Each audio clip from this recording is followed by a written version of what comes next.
자, 볼게요. 13번 설명하다가 이게 말이 끊어졌는데, 지금 이렇게 이제 처방전이 있을 때, 이제 프리즘 효과 주기 위해서 이제 PD 조정하는 방법은 이제 지향한다 그랬어요. 메이커에다가 직접 주문을 해서, 이제 프리즘 처방된 프리즘 효과가 들어간 렌즈를 직접 RX로 주문하는 방법을 쓴다 그랬고, 그리고 이제 프리즘 처방을 하고 나서 환자가 융합되는지, 융합이 제대로 이루어지는지 확인한다. 요게 3번이 맞는 거고요. 그리고 이렇게 이제 2프리즘 베이슨 해가지고 총 4프리즘이나 들어가는 이러한 외사이양 같은 경우는 시훈련으로 극복이 안 되기 때문에 지금 이만큼 이제 프리즘 처방해서 넣은 거고요. 굉장히 양이 큰 편이에요. 여러분 상식적으로 이제 아시면은 보통 일반적으로 우리가 이제 사유 교정할 때 쓰는 프리즘이 대략 1에서 4프리즘 그 사이 정도 범위예요. 4프리즘까지도 잘 안 가고 보통 한 1, 2, 3 정도 프리즘을 주로 사용해서 우리 사유 교정을 하게 돼요. 사실 3프리즘도 굉장히 큰데 그만큼 프리즘을 넣는 경우가 이제 이렇게 큰 프리즘 넣는 경우가 많지 않다. 그렇게 이제 상식적으로 좀 알아두시면 좋을 거고, 그렇게 이제 프리즘이 들어갈 정도면은 굉장히 이제 편의각이 큰 상태이기 때문에 시훈련으로 극복하기 좀 굉장히 좀 어려운 상태다. 이렇게 이해해 주시면 되고요. 자, 14번 보시면은 안이가 정의인 사람에게 프리즘 렌즈를 쓰게 했을 때 시선의 이동 방향이 어떻게 되느냐. 그래서 이제 기저 방향, 시선 아래로 보는지, 위로 보는지, 꼭지점 방향으로 간다 그랬죠. 우리 눈의 시선 자체는 이게 생각해 보시면은 여러분들 이제 그림 한번 그려서 한번 보세요. 제가 앞서서 이제 1강 때 이제 그림 그려준 눈 그림 보셔도 이해가 가실 텐데, 프리즘 렌즈를 통과해서 빛이 들어올 때는 굴절률이 더 높은 쪽으로, 디옵터가 좀 큰 쪽으로 해서 빛이 꺾이게 되겠죠. 그러니까 만약 예를 들면은 지금 눈 하나 그림 그려보시고 그 앞에다가 프리즘 하나, 베이스 인 프리즘 하나 이렇게 한번 그려보세요. 광선이 들어오다가 베이스 인 프리즘이니까 쭉 이제 광선이 들어오다가 코 쪽으로 휘어 들어갈 거예요. 디옵터가 굴절력이 강한 쪽으로 해서 꺾여 들어갈 거란 말입니다. 그렇게 강한 쪽으로 해서 이렇게 꺾여 들어가게 되면 쭉 이렇게 베이스 인 프리즘 통과한 광선이 이렇게 쭉 꺾여 들어가게 되면은 안구에서 코 쪽 방향을 자극하겠죠. 코 쪽 방향을 자극하겠죠. 그렇지 않을까요? 그렇기 때문에 코 쪽 방향이 자극되면은 중심 오목에 이제 상처 초점이 와야지 굉장히 이제 선명한 시력을 갖게 된다고 했잖아요. 그렇기 때문에 이제 선명한 시력을 보기 위해서 눈은 이동을 합니다. 어느 쪽으로? 지금 코 쪽 방향으로 들어왔으니까 계산하는 쪽으로 이렇게 이동하는 거죠. 계산하는 귀 쪽으로 이제 이동을 하겠죠. 안구가 귀 쪽으로 이렇게 틀어서 이동을 하게 되니까 좀 더 맺어진 상처 초점하고 중심 오목이 가깝게, 그럼 이제 선명하게 이제 클리어하게 보이겠죠. 그렇기 때문에 이제 프리즘 렌즈 썼을 때는 시선 이동 방향 항상 꼭지점 방향으로 가게 돼 있어요. 기저의 반대 방향으로. 아셨죠?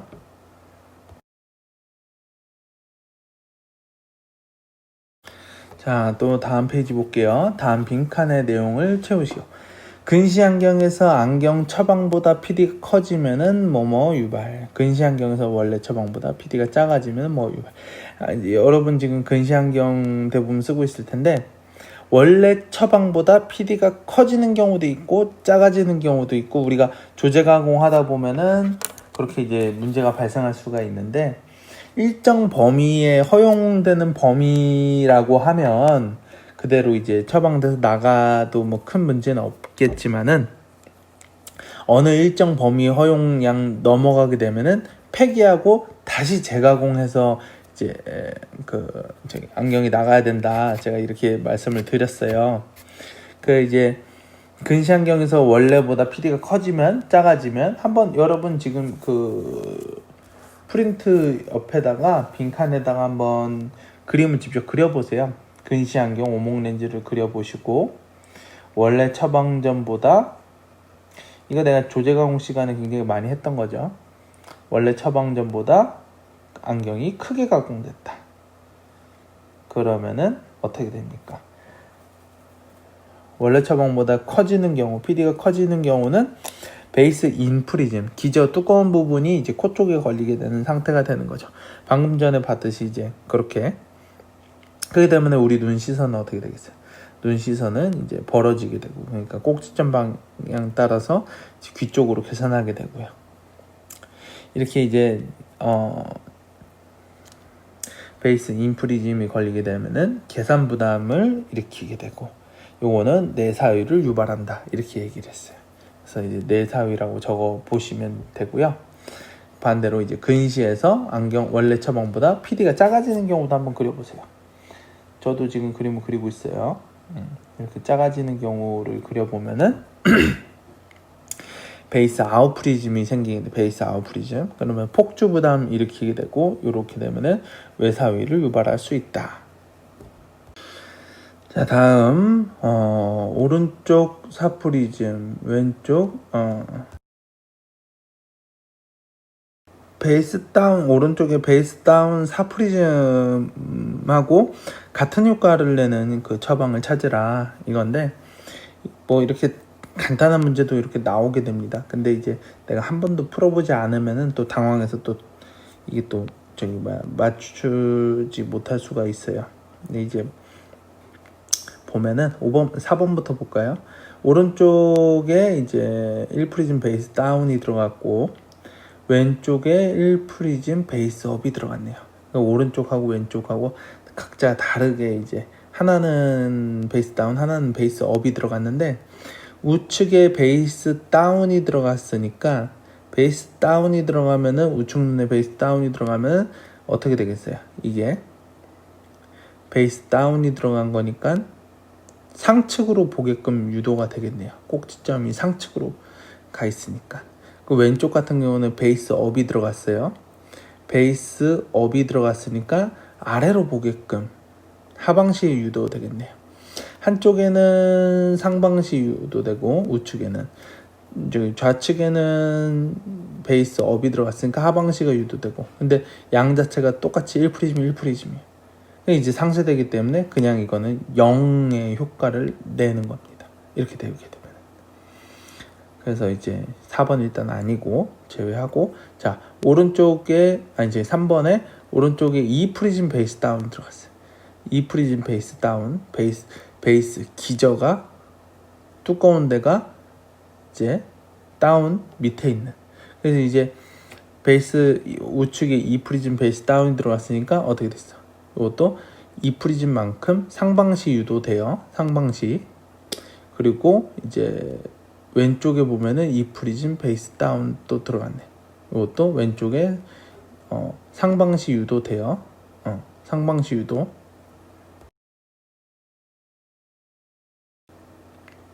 그래서 오른쪽하고 왼쪽하고 2프리즘 베이스 다운씩 이렇게 들어갔으니까, 이거는 이제 4프리즘 베이스 다운 내는 효과하고 똑같이 되는 거예요.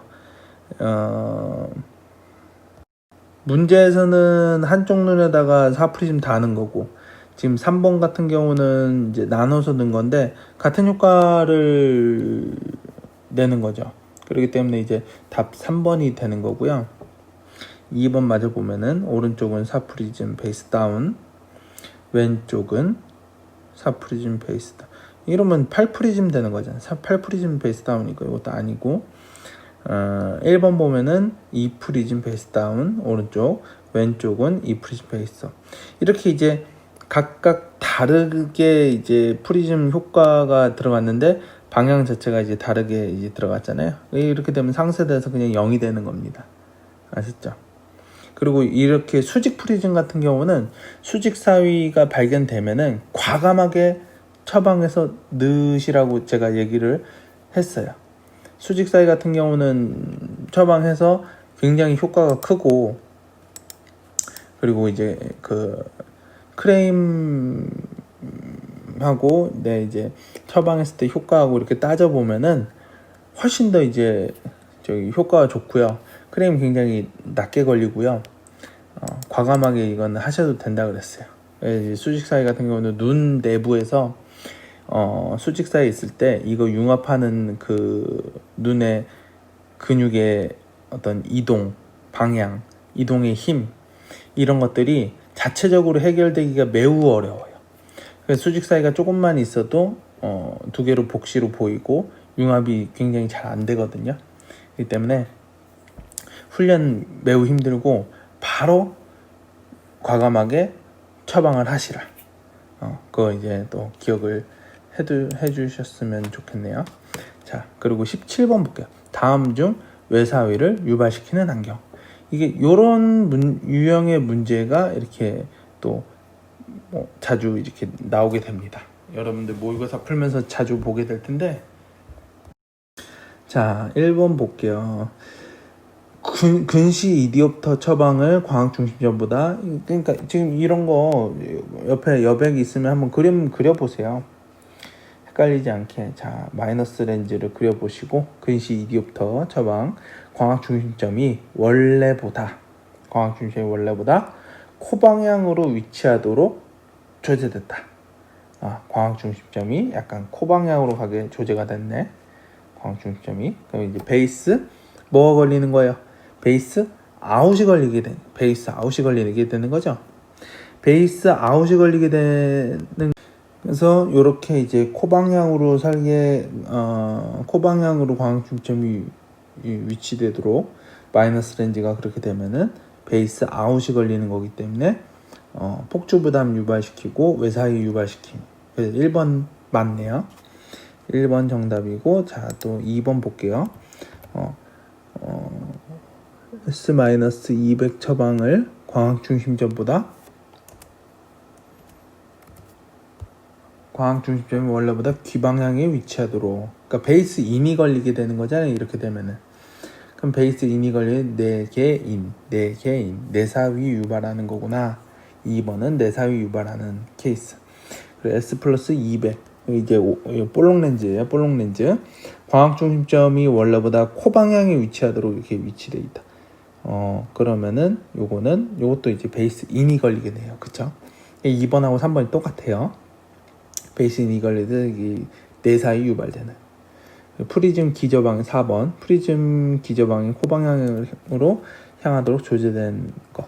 이것도 이제 베이스 인이 걸리게 되겠죠? 그렇기 때문에 이제 다음 외사위 유발하는 거는 17번에 1번 뿐이네요.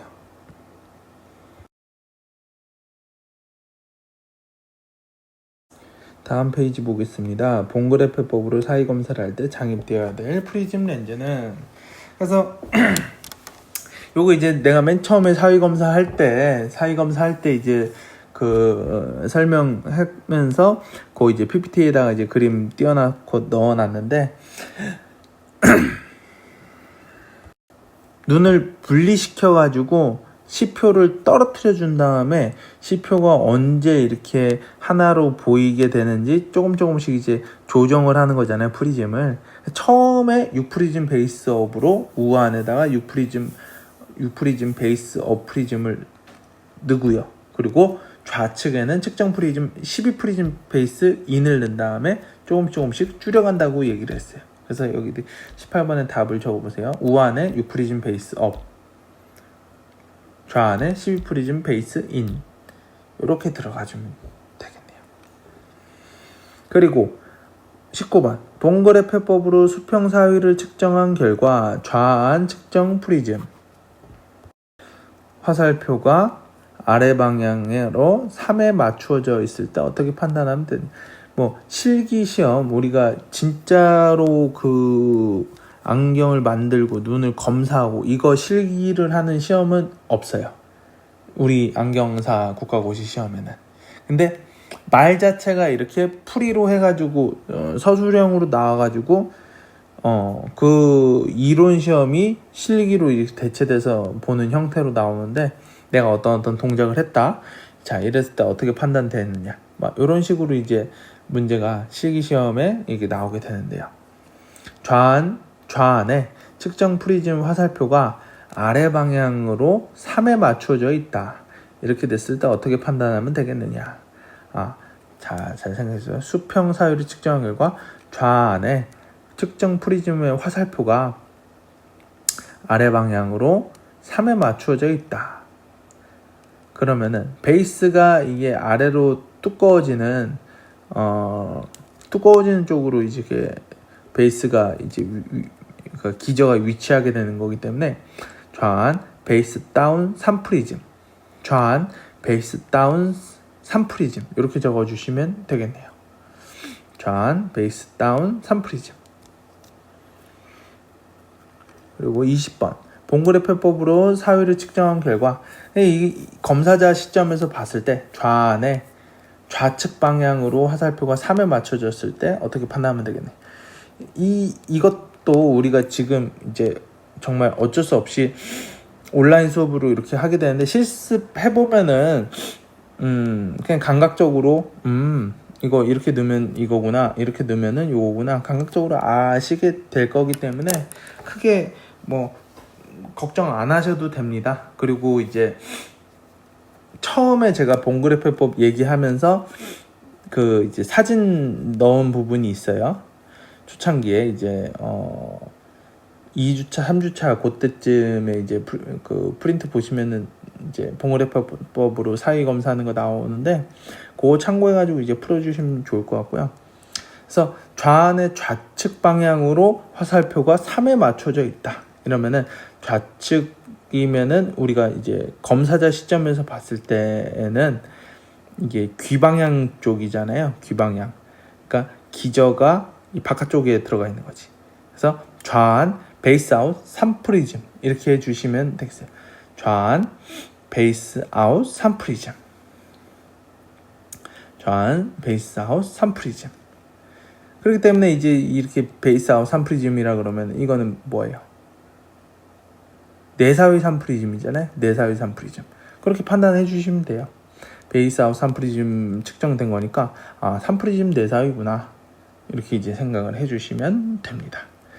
그래서 여기까지 이렇게 또 따라오면서 공부하냐 수고 많이 하셨고요. 꼭 이제 자기 스스로 풀어보시고 정리 잘 해나가시길 바랍니다.